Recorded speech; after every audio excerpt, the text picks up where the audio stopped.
India के सबसे अमीर आदमी के पास, मोटा भाई के पास, हमारे मुकेश अंबानी के पास इतना पैसा कहाँ से आ रहा है? रॉकी भाई से भी ज़्यादा, केजीएफ वाले रॉकी भाई से भी ज़्यादा इतना सारा पैसा वो आखिर कमा कहाँ से रहे हैं? आखिर उनके पास कौन सी ऐसी गोल्ड माइन है, कौन सा ऐसा सोने का खजाने का कुआं है जिसके से वो इतना पैसा जनरेट कर पा रहे हैं? कहाँ से आ रहा है इतना पैसा? जो जिस कंपनी में वो हाथ डाल रहे हैं वही कंपनी उनकी हो जा रही है। आज इस बहुत इंपॉर्टेंट टॉपिक के बारे में बात करेंगे कि इंडिया की सबसे ज़्यादा रिवेन्यू वाली कंपनी कौन है? रिलायंस। इंडिया की सबसे प्रॉफिट में कंपनी कौन है? रिलायंस। इंडिया में सबसे बिग कंपनी कौन है? सबसे बिग अपकमिंग कंपनी कौन है? सबसे बिग प्रेजेंट टाइम में कौन है? रिलायंस कंपनी। तो आखिर ये मोटा भाई इतना पैसा छाप कहाँ से रहे हैं? माना कि गुजराती मारवाड़ी काफ़ी बिजनेस माइंडेड में आगे होते हैं, लेकिन यही बिजनेस और मारवाड़ी में क्यों? आज इन सब टॉपिक के बारे में बात करेंगे। बने रहिए इस वीडियो के साथ। Let's start.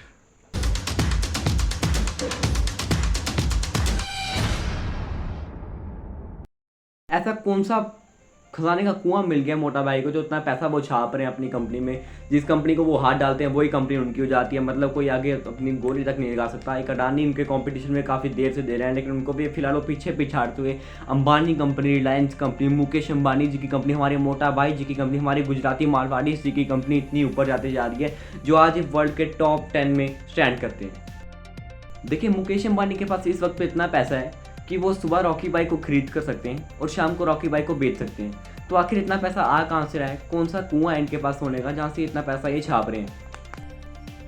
इस कुएं का नाम है जामनगर रिफाइनरी। जी बिल्कुल, आपने सही सुना, जामनगर रिफाइनरी से यहाँ पे इतना ये पैसा छाप रहे हैं। तो आज बात करेंगे जामनगर रिफाइनरी के बारे में कि इसका जन्म कब हुआ, किसने लगाई, कैसे लगाई, क्यों लगाई, कितने पैसे में लगी, कब लगी और ये कितना पैसा जनरेट करके देती है मुकेश अंबानी जी को एक साल में या एक मंथ में या एक दिन में, और कितने इन्होंने यहाँ पे एम्प्लॉय लगा रखे हैं। इनके पास ऐसी स्ट्रेटजी कहाँ से आई कि ये जो मतलब इतना ऊपर आज तक एक ग्रो कर जा रहे हैं, जो उनके लिए यहाँ पे एक गोल्ड माइन जैसा काम कर रही है जामनगर रिफाइनरी, जिसने इतने एम्प्लॉयमेंट वर्कर वहाँ पे बढ़वा दिए हैं कि वहाँ पे अनएम्प्लॉयमेंट का कोई नामो निशान नहीं दिख रहा है। केजीएफ में जितना बड़ा रॉकी भाई का जो गोल्ड माइन की जहाँ से वो पैसा अर्न कर रहे थे वो है ना, उससे भी कहीं ज़्यादा बड़ा ये जामनगर रिफाइनरी, जिसको इस्टेब्लिश किया है मुकेश अंबानी जी के पिताजी ने, धीरू भाई अंबानी ने। बंटवारे के समय ये मुकेश अंबानी जी के हिस्से में आ गया था, जिसको मुकेश अंबानी ने 2 फेज में बांट दिया, जिसके आगे हम बात करेंगे। ये वर्ल्ड की सबसे बड़ी रिफाइनरी है। मैं इंडिया की बात नहीं कर रहा हूँ, ये पूरी दुनिया में, पूरे वर्ल्ड में सबसे बड़ी रिफाइनरी है। जहाँ पे मतलब आप अभी ये सवाल पूछते हो कि आखिरकार रिफाइनरी होती है। देखिए, रिफाइनरी होती है जो काफ़ी ज़्यादा रॉ प्रोडक्ट से काफ़ी ज़्यादा 100+ ज़्यादा प्रोडक्ट उनको बना के देती है। जैसे एग्जाम्पल से बात करें, जैसे रिफाइनरी है, उसको अगर मतलब किसी भी तरह का क्रूड ऑयल आपके पास आता है, क्रूड ऑयल अगर पास आता है, उसको अगर आप डायरेक्ट कार में डालोगे तो कार फुक हो जाएगी। लेकिन जब आप उसी को कन्वर्ट करके कैरोसिन, गैसोलीन या डीजल में कन्वर्ट करोगे तो वो यूज़फुल प्रोडक्ट बन जाएगी कार जैसी चीज़ों के लिए, जो कार जैसी चीज़ों के लिए आगे आके रन कर पाती है। उनको कार भी इसी की वजह से चलती है, जो मतलब रिफाइनरी उनको चेंज करके लाती है, तभी डीजल बनता है, तभी कैरोसिन बनता है, कभी गैसोलीन बनता है। तो अब आपका यहाँ पे एक बहुत बड़ा क्वेश्चन आता होगा कि मुकेश अंबानी जी के पास इतनी बड़ी रिफाइनरी क्यों है? इतने बड़े बड़े लोगों के बिजनेस है पूरी दुनिया में, और किसने इतनी बड़ी रिफाइनरी क्यों नहीं बना पाई जो इतना जनरेट कर पा रहे हैं ये प्रॉफिट यहाँ से? देखिए, सबसे पहले बात तो आती है बिकॉज कि सबसे जो पहला फ्रेज था इस रिफाइनरी का वो ही $6,000 का था, जो मतलब उस समय आज के डॉलर की एक कीमत है 82 या 78 से नीचे तो जाती नहीं है। तो मतलब तब कि आज के हिसाब से तो 50,000 करोड़ इसकी कीमत है, लेकिन उस हिसाब से अगर डॉलर से कन्वर्ट करें तो मतलब कि ये तो बहुत ज़्यादा बनता है। 1992 की बात आई जबकि ये रिफाइनरी इस्टेब्लिश हुई है। तो कोई भी आम आदमी इसको या कोई भी मतलब रिचर पर्सन आके इसको मतलब करने की इतना बड़ा सोच भी नहीं सकता। देखिए, रिफाइनरी में इतना खर्चा होता है, पहले आपको पूरी अपनी पूंजी लगानी पड़ती है। $6,000 उन्होंने लगाए थे उस समय, जो आज के हिसाब में 50,000 करोड़ है। आप सर्च करके देख सकते हैं लिंक्डइन पे या फिर और भी कई सारी वेबसाइट है, मैं आपको यहाँ पे रिकमेंड कर रहा हूँ। तो मतलब आप यहाँ पे आके सर्च कर सकते हैं। और इनको यहाँ पे इनके हिस्से में थी धीरू भाई अंबानी जी की तरफ से, जो उनके मतलब पिताजी रहे हैं, जिनके बंटवारे के हिस्से में ये मुकेश अंबानी जी के हिस्से में आ गए थे, जिसको मुकेश अंबानी ने फेज़ 1 से फेज़ 2 पे लाया।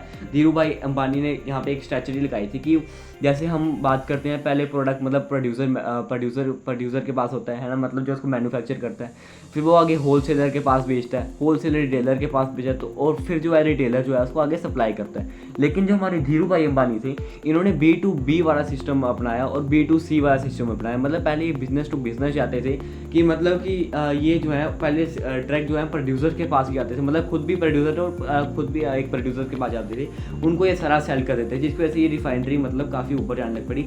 और दूसरा जो सिस्टम है डायरेक्ट कस्टमर से, मतलब बीच वाले जो इन्होंने इतनी लंबी लाइन देखी, इन्होंने सोचा इस लाइन से जाना तो बहुत मुश्किल है, मतलब काफ़ी खर्चा हो जाएगा, तो उन्होंने डायरेक्ट जो है प्रोड्यूसर टू कस्टमर और प्रोड्यूसर टू मतलब कि बिजनेस टू बिजनेस वाला स्ट्रैटेजी यहाँ पे अपनाई।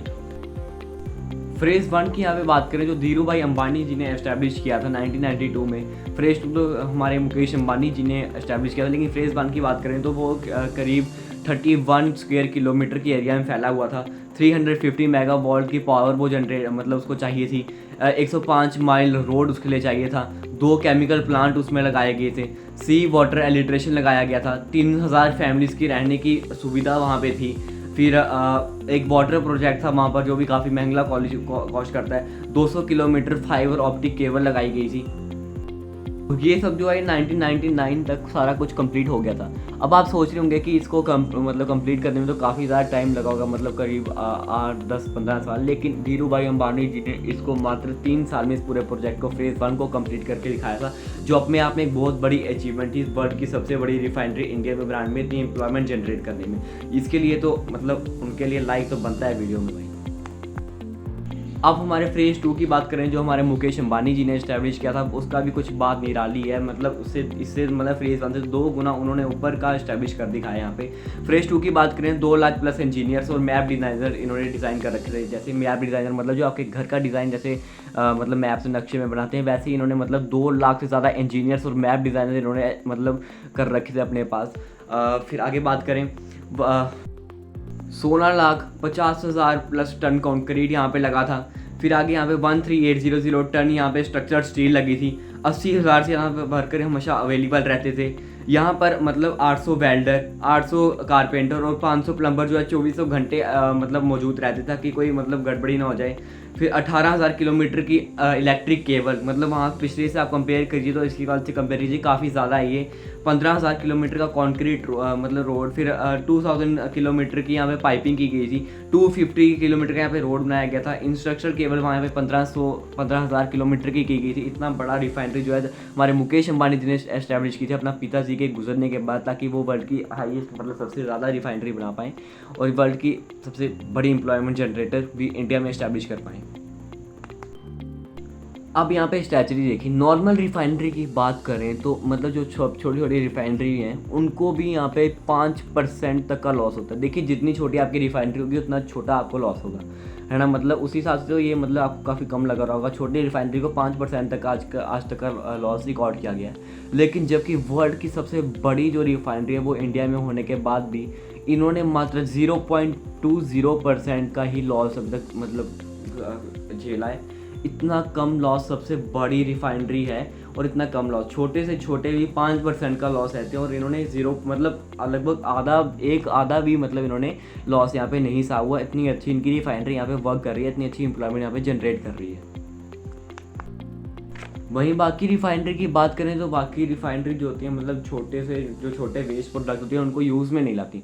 लेकिन जबकि ये जो रिफाइनरी है मुकेश अंबानी जी की, धीरू भाई अंबानी जी की जो रिफाइनरी है, ये जो है मतलब कि छोटी से छोटी चीज़ को भी इन्होंने सब कुछ जनरेट कर रखा है। 2 रुपये से लेके करोड़ों अरबों तक की इन्होंने चीज़ों को जनरेट कर रखा है, जबकि ऐसे बाकी हर एक रिफाइनरी नहीं करती, जिसकी वजह से आज ये इतना प्रॉफिट में कमा रहे हैं।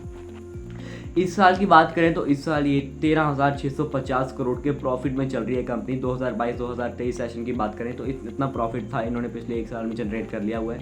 इसकी कॉम्पिटेंसी है 21.8%। देखिए इसकी कॉम्प्लेक्सिटी है 21.8%। जहाँ की भारत सरकार की जो अपनी कंपनीज हैं मतलब जो उन्होंने लोकल लोगों के लिए चला रखी हैं, भारत पेट्रोलियम की 10 है, हिंदुस्तान पेट्रोलियम की 12 है और इंडियन ऑयल कॉर्पोरेशन की 12.2 है। और जबकि ये एक प्राइवेट प्लेयर होकर ये 21.8% की जो है कॉम्प्लेक्सिटी है। तो कैसी लगी आपको ये वीडियो?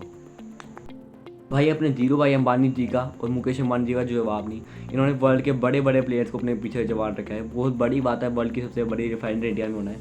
तो यही बात थी जो हमें आज आपके सामने लाई है।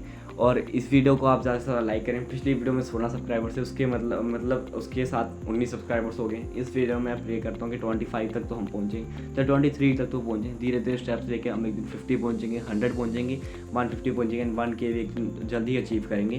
तो मेक श्योर टू सब्सक्राइब। और इसी इंपॉर्टेंट बात को हमें आप तक पहुँचाने से फ़र्क पड़ता है।